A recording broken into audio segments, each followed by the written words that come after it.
upang mabawasan ang pinsala ng iyong sasakyan sa kapaligiran na dapat mong? Sagot: prumeno sa maayos na oras. Kailan legal na gamitin ang balikat ng kalsada para sa dumadaan na ibang sasakyan? Sagot: hindi ka pinahihintulutang dumaan gamit ang balikat ng kalsada. Kapag may sakit, ang iyong kakayanan sa pagmamaneho ay maaaring maging hindi maayos. Dapat kang? Sagot: huwag magmaneho matapos uminom ng kahit anong gamot. Ang maramihang linya ng paglalakbay sa parehong direksyon ay nahahati ng anong kulay na linya sa daan? Sagot: puti.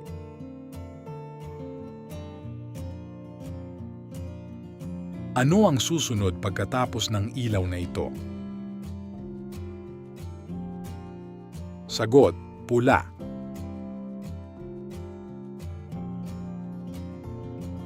Ang road rage ay marahas na galit sanhi ng stress at pagkabigo sa pagmamaneho ng sasakyang demotor sa mahirap na kalagayan, lalo na kung ang driver ay nakararanas ng? Sagot: matinding traffic o gridlock. Nais mong kumaliwa sa crossing na may berdeng ilaw na tumuturo pakaliwa. Maaari ka pa rin bang magpatuloy? Sagot: oo, maaari kang lumiko pakaliwa. Ang mga sumasakay sa motorsiklo ay dapat may pangangalaga at maingat.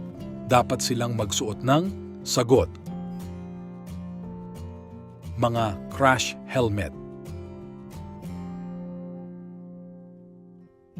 Kumpletuhin ang tamang pahayag. Hindi mo dapat gamitin ang busina kapag ang iyong sasakyan ay nakatigil. Sagot: maliban kung ang isang gumagalaw na sasakyan ay maaaring maging sanhi ng panganib. Sa anong pagkakataon hindi maaaring mag-overtake? Sagot: sa blind curve. Kapag lumiko mula sa isang interseksyon papunta sa one-way na kalye, alin ang linya na dapat mong piliin? Sagot: kapag lumiko sa kanan, manatili sa kanang linya.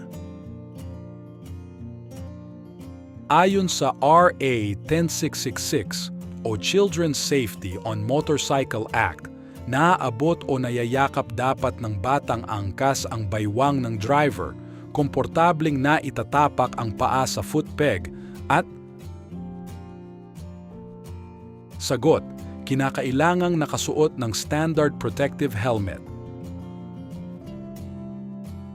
Ilang araw dapat asikasuhin ang paglabag na batas trapiko sa LTO upang maiwasan ang pagkakasuspinde? Sagot: sa loob ng 15 araw.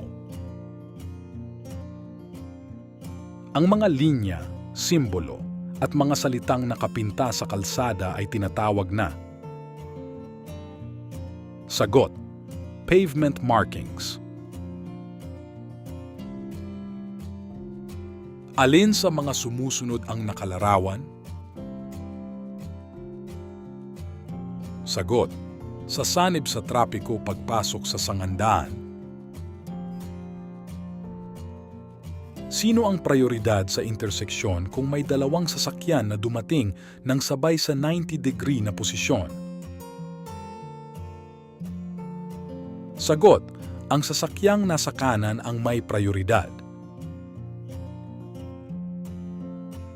Pinahihintulutan ng Temporary Operator's Permit ang nahuling driver na nagmamaneho ng sasakyan sa loob ng hindi lalampas sa? Sagot: 72 oras. Ang mga karatula sa limitasyon ng bilis sa mga daan ay dapat ituro na? Sagot, ang inirerekomenda na bilis sa pinakamaayos na kondisyon ng daan at panahon. Kapag lumiliko sa kanan, dapat mong. Sagot, manatili sa iyong linya sa kaisignal ang iyong pagliko sa kanan kahit 30 metro bago mo gawin ang pagliko. Ano ang pinakamabuting gawin kung ikaw ay inaantok habang nagmamaneho? Sagot, huminto sa tamang pahingahan at magpahinga. Kapag papalapit sa kurbada o palikong bahagi ng highway, dapat.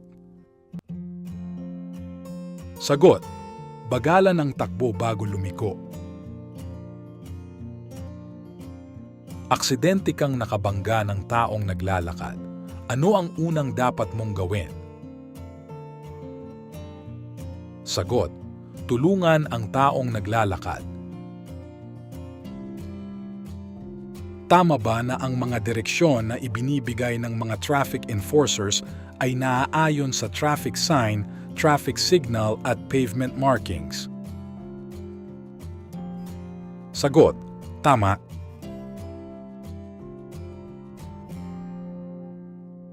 Ang dalawahang highway na iyong pupuntahan ay makitid na daan.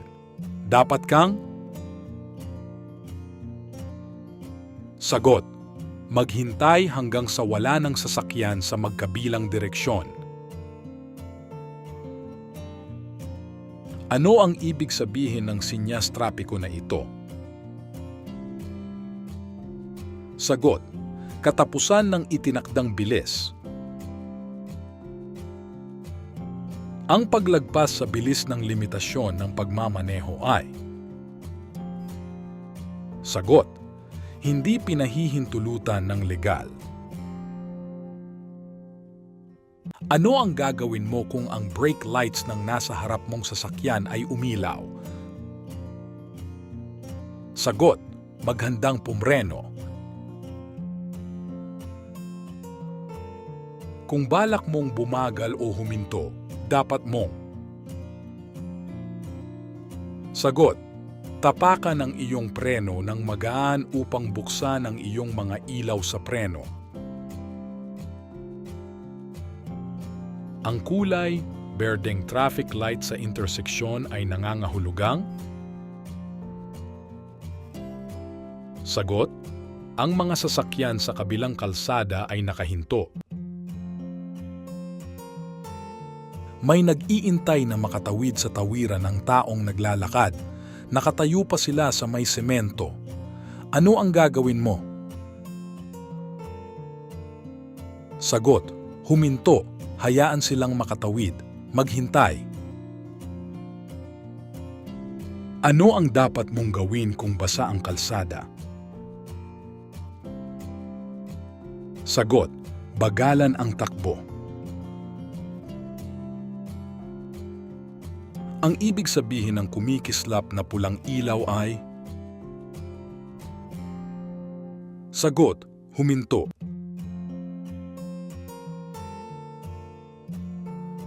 Ano ang nararapat gawin kung may sasakyang nag-overtake sa iyo? Sagot, panatilihin ang bilis ng takbo. Alin sa mga sumusunod ang hindi ligtas na lugar sa paglusot o pag-overtake? Sagot, C. Kapag papalapit sa tulay o kurbada at sa interseksyon. Alin sa mga sumusunod ang nakalarawan?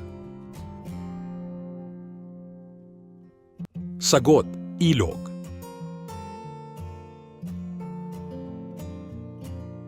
Ang ibig sabihin ng sign ng trapiko sa kalsada na yield the right of way ay? Sagot, baliktad na tatsulok.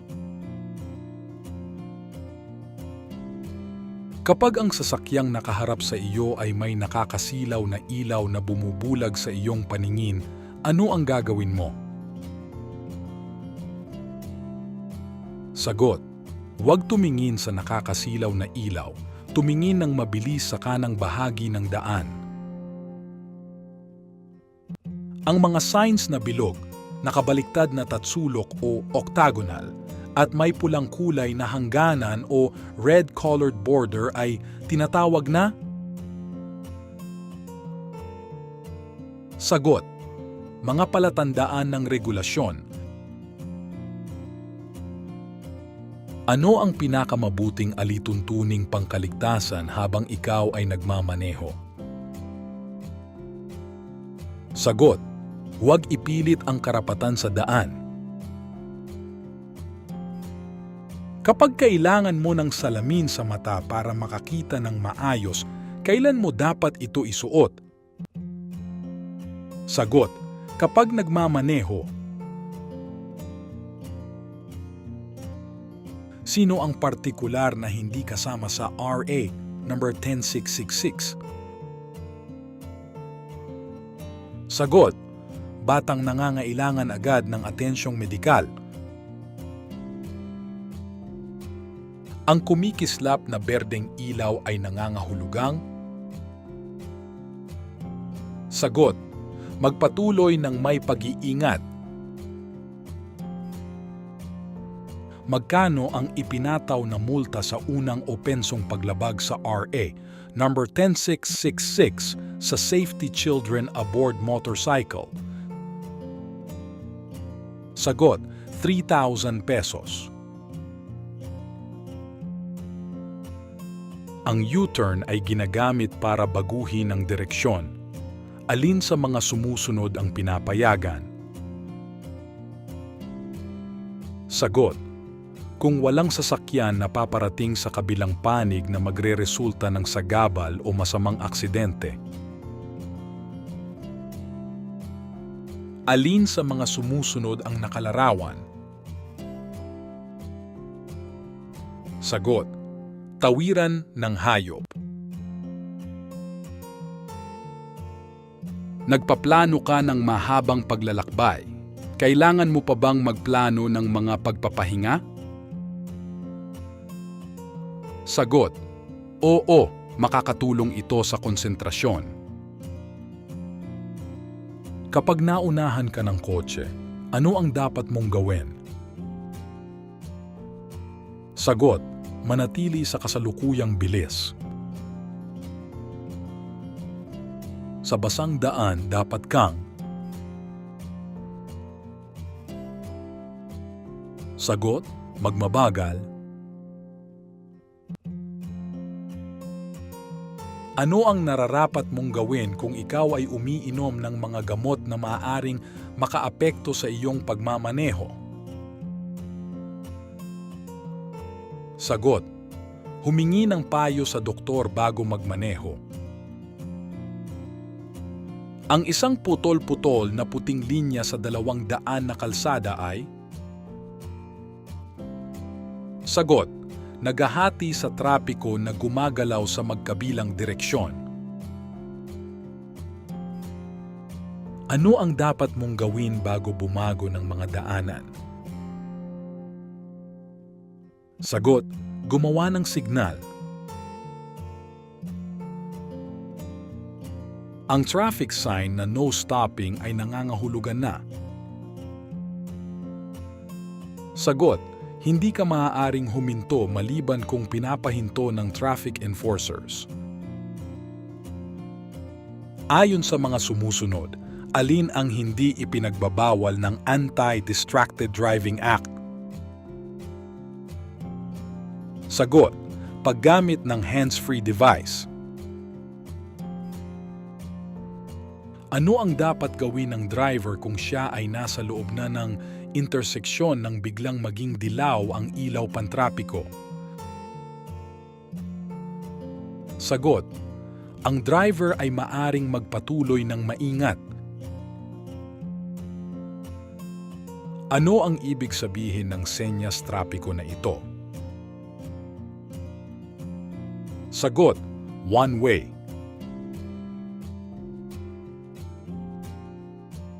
Ang mga traffic sign, traffic signal, mga babala, and pavement markings ay para sa? Sagot, lahat ng gumagamit ng kalsada. Kapag papalapit sa interseksyong may karatulang nagsasabing magpadaan o yield, kailangang? Sagot, bagalan ang takbo, pagkatapos ay pumasok sa interseksyon kung ligtas. Ang iyong mga signal sa pagliko ay dapat gamitin. Sagot, bago lumiko sa interseksyon. Ang driver ay nararapat na laging magbigay ng daan sa mga sasakyang may blinkers at sirena na nakabukas dahil sila ay? Sagot, sasakyang tumutugon sa gipit na kalagayan o emergency. Lumapit ka sa isang kantong hindi gumagana ang mga ilaw ng trapiko. Isang traffic enforcer ang nagbibigay ng signal na ito. Dapat mo? Sagot, huminto sa linya ng paghinto. Thank you, universe. Thank you, universe. Thank you, universe. Thank you, universe.